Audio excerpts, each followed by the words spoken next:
Well, good afternoon, ladies and gentlemen. And yes, this perhaps may seem an unusual forum for a contemporary opera company to be making a presentation, because I know the word opera brings with it an enormous amount of baggage, usually not very complimentary kinds of baggage.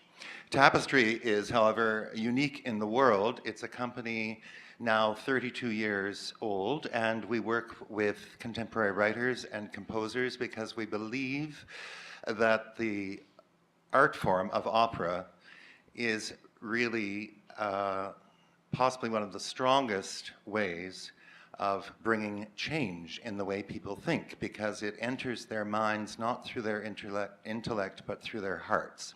It's a highly emotional experience. And we know from education that children who learn in an engaged environment where they are having an emotional experience as well as absorbing information, that they retain it much longer. So this is the company that brought the world the opera Iron Road.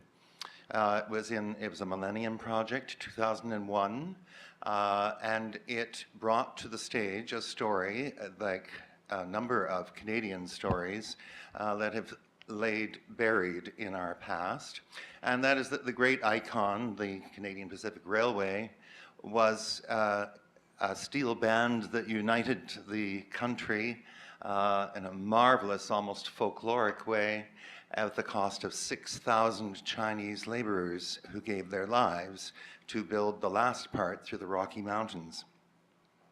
At the time that we produced that opera, our Governor General was Adrienne Clarkson, herself an Asian immigrant, and it was a moment of great pride for us that she came on stage at the opening to congratulate the creative team and the cast.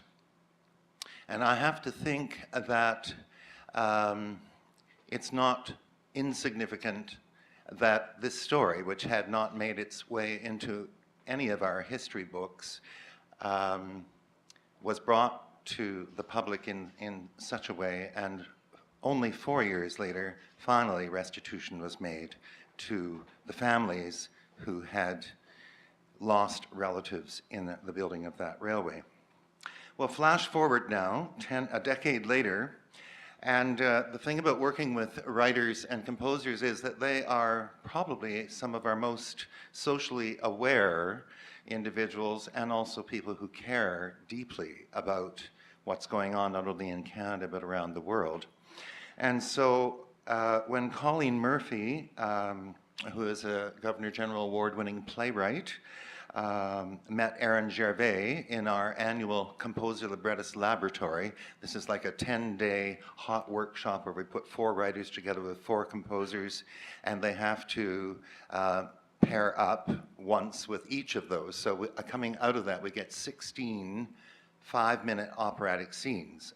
And so they turn around, they change partners. It's sort of serial monogamy. They change partners every 48 hours.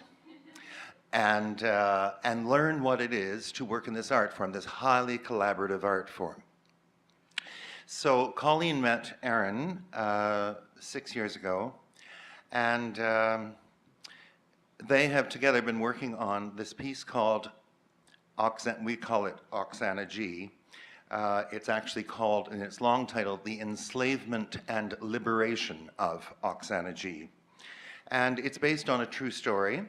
But like all creative people, they have made it their own. It begins in a small village in the Ukraine, and with 2 girls just graduated from high school who accept an invitation against their family's will, really, because there is no work in the village, to go to a summer hotel in Greece and work as maids and hopefully earn enough to take them to university. The Russian, Konstantin, who lures them away,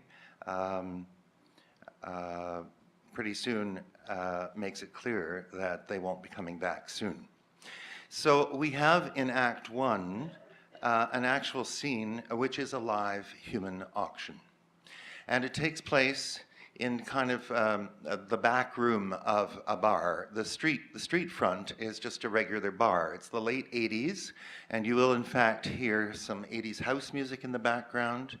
The scene for you, and there's no visuals, ladies and gentlemen, so maybe you'll just need to shut your eyes and listen for a little bit. That might be kind of a nice break. The bar is actually a front for this live auction room, and picture, if you will, a bar within this room, and there are 4 young women chained to it. There's a female auctioneer. It's an international auction. There are representatives from at least 6 European nations. Totally researched by our writer. You might be surprised that there were representatives of armed forces and even United Nations workers among the audience. And so you're going to hear that auction take place. Oksana is yelling, trying to get somebody to listen to her story, that they're there illegally. In the scene just before, the immigration officer has come in and has been bribed to not give away what's going on with one of the women. And it turns out that he is a slasher. So Natalia comes back in the second part, much to Oksana's anger, and she takes it out on Constantine. And Constantine and Oksana sing this duet about feeling that she has finally achieved her freedom, because in the live auction, Constantine has discovered that he's in fact in love with his prostitute and can't allow her to go away, so he becomes the highest bidder and bids 2,000 American dollars for her. But at the end, in order to break her, he essentially gives her as a pawn to the whole chorus. So here is just a 5-minute section of Oksana G.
Oh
I think it's emotionally quite powerful, even if you didn't understand the Russian or the Ukrainian. My point is that I really believe, like Governor General Adrienne Clarkson and others who have followed her, that art can, in fact, be a great cause for social change. And I want to thank Carly for letting us present this artistic part, and I'd like to just end with my colleague Lauren Shoolman, who's going to tell you how you might participate in helping us bring this to the stage, probably in 2015.